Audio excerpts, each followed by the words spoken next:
Mais déjà, moi, je peux parler pendant des heures.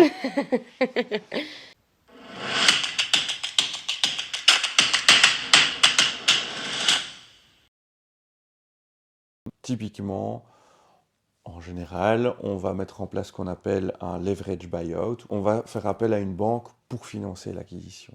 Et quand on rachète les actions d'une entreprise, eh bien souvent, on n'a pas les moyens directs de la payer. Donc, si je prends une entreprise, par exemple, qui a une valeur de 5 millions d'euros, en général, on va faire appel à de l'endettement. Faire appel à de l'endettement, ça veut dire quoi? Ça veut dire que je vais aller voir ma banque et je vais dire, il y a une super boîte que je veux racheter, elle coûte 5 millions d'euros, mais je n'ai que 500 000 euros, entre guillemets, à mettre, ce qui est déjà pas mal, on est d'accord. Et je vais aller voir ma banque en lui disant, est-ce que vous pouvez me prêter 4 500 000 euros pour racheter cette entreprise? Alors dans ces proportions-là, en général, la banque va dire non.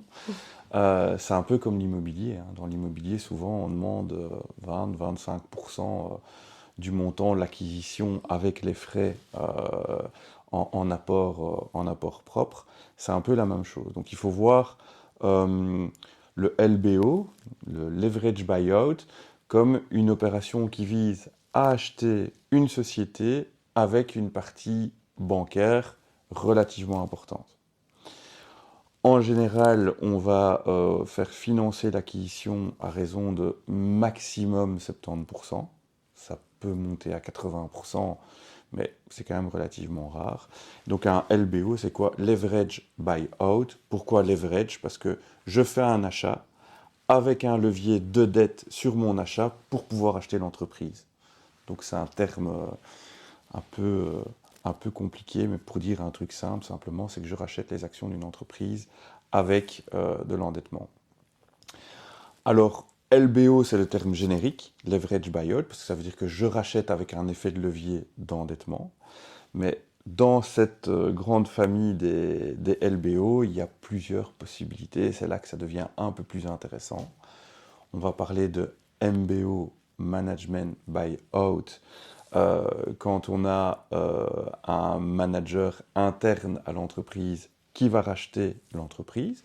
Donc c'est tout simplement, je suis entrepreneur, j'ai 58 ans, 60 ans, 62 ans, je veux remettre ma boîte. Il y a un de mes capitaines qui m'accompagne depuis 15 ans, qui est super, qui gagne correctement sa vie, qui a mis un peu d'argent de côté, qui veut racheter mon entreprise.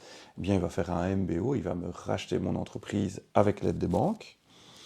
Où il y a ce qu'on appelle aussi un MBI, Management Buy-in, où là, ce sont des managers externes qui vont se faire financer à la banque ou via des fonds d'investissement pour racheter mon entreprise. C'est quelque chose qui est un peu moins connu, c'est l'owner buyout. Alors, c'est quoi un owner buyout? En fait, en gros, je me rachète l'entreprise à moi-même. Je sais pas moi, on va dire que j'ai 55 ans, 52 ans, je crois que c'est un bon moment pour penser à ce genre d'opération. Eh bien, j'ai une entreprise qui vaut 10 millions d'euros, mais j'ai rien d'autre.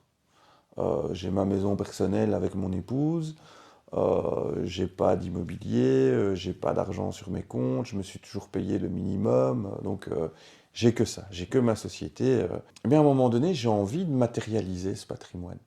Je crée une structure et cette société va me racheter ma société. C'est cool, hein? Pas mal.